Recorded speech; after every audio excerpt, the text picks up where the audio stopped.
ನಮಸ್ಕಾರ ವೀಕ್ಷಕರೇ, ಸವಾಲ್ ಟಿವಿಗೆ ಸ್ವಾಗತ. ನಾನು ಅನುಪಮ. ಇಂದಿನ ನಮ್ಮ ಆರೋಗ್ಯ ಸಲಹೆ ಕಾರ್ಯಕ್ರಮಕ್ಕೆ ನಿಮಗೆಲ್ಲರಿಗೂ ಸ್ವಾಗತ.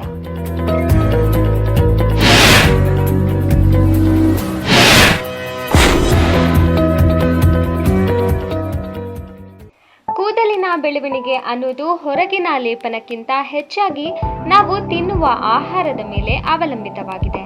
ಇವತ್ತಿನ ವಿಡಿಯೋದಲ್ಲಿ ನಾವು ಕೂದಲು ಉದುರುವಿಕೆಯನ್ನ ತಡೆಯುವ ಸೂಪರ್ ಫುಡ್ಗಳ ಬಗ್ಗೆ ತಿಳಿದುಕೊಳ್ಳೋಣ.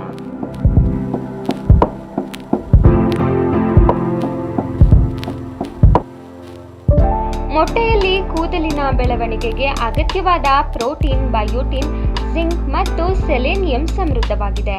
ಬಯೋಟಿನ್ ಕೂದಲಿನ ದಪ್ಪವನ್ನು ಹೆಚ್ಚಿಸಲು ಸಹಾಯ ಮಾಡುತ್ತದೆ. ಪಾಲಕ್ ಸೊಪ್ಪಿನಲ್ಲಿ ಕಬ್ಬಿಣಾಂಶ, ವಿಟಮಿನ್ ಎ, ವಿಟಮಿನ್ ಸಿ ಮತ್ತು ಫೋಲೇಟ್ ಹೇರಳವಾಗಿದೆ. ಕಬ್ಬಿಣಾಂಶದ ಕೊರತೆಯು ಕೂದಲಿನ ಉದುರುವಿಕೆಗೆ ಪ್ರಮುಖ ಕಾರಣವಾಗಿದ್ದು, ಪಾಲಕ್ ಸೇವನೆಯಿಂದ ಕೂದಲಿನ ಬುಡಕ್ಕೆ ಆಮ್ಲಜನಕದ ಪೂರೈಕೆ ಸುಧಾರಿಸುತ್ತದೆ. ಬಾದಾಮಿ ಮತ್ತು ವಾಲ್ನಟ್ಸ್ಗಳಲ್ಲಿ ಬಯೋಟಿನ್, ವಿಟಮಿನ್ ಇ ಮತ್ತು ಒಮೆಗಾ 3 ಫ್ಯಾಟಿ ಆಸಿಡ್ಗಳಿವೆ. ಇವು ನೆತ್ತಿಯ ಆರೋಗ್ಯವನ್ನು ಕಾಪಾಡಿ ಕೂದಲಿಗೆ ನೈಸರ್ಗಿಕ ಹೊಳಪನ್ನು ನೀಡುತ್ತವೆ. ಕಡಲೆ, ಬೀನ್ಸ್, ಬೇಳೆ ಉತ್ತಮ ಪ್ರೋಟೀನ್ ಮೂಲಗಳಾಗಿವೆ. ಮೊಳಕೆ ಬರಿಸಿದ ಮೆಂತ್ಯ ಕಾಳುಗಳನ್ನು ಸೇವಿಸುವುದರಿಂದ ಅದರಲ್ಲಿರುವ ನಿಕೋಟಿನಿಕ್ ಆಮ್ಲ ಕೂದಲಿನ ಕಾಂಡವನ್ನು ಬಲಪಡಿಸುತ್ತದೆ. ಮೀನುಗಳು ಒಮೆಗಾ 3 ಮತ್ತು ವಿಟಮಿನ್ ಡಿ ಅನ್ನು ಹೊಂದಿರುತ್ತವೆ. ಇದು ನೆತ್ತಿಯ ಆರ್ದ್ರತೆಯನ್ನು ಕಾಪಾಡುತ್ತದೆ. ಸೀಬೆಹಣ್ಣು ಮತ್ತು ಕಿತ್ತಳೆಯಲ್ಲಿ ವಿಟಮಿನ್ ಸಿ ಹೆಚ್ಚಿದ್ದು, ಇದು ಕೂದಲಿನ ಕೊಲಾಜನ್ ಉತ್ಪಾದನೆಗೆ ಸಹಾಯ ಮಾಡುತ್ತದೆ.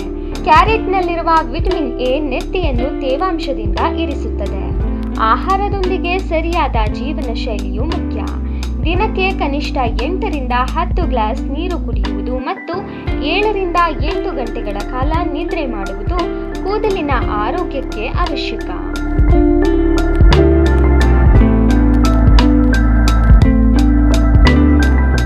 ಇದೇ ತರ ಹೆಚ್ಚಿನ ವಿಡಿಯೋಗಳಿಗಾಗಿ ಸವಾಲ್ ಟಿವಿಯನ್ನು ಸಬ್ಸ್ಕ್ರೈಬ್ ಮಾಡಿ, ಲೈಕ್ ಮಾಡಿ, ಶೇರ್ ಮಾಡಿ, ಹಾಗೆ ನಿಮ್ಮ ಅನಿಸಿಕೆಗಳನ್ನು ಕಮೆಂಟ್ ಬಾಕ್ಸ್ನಲ್ಲಿ ತಿಳಿಸಿ.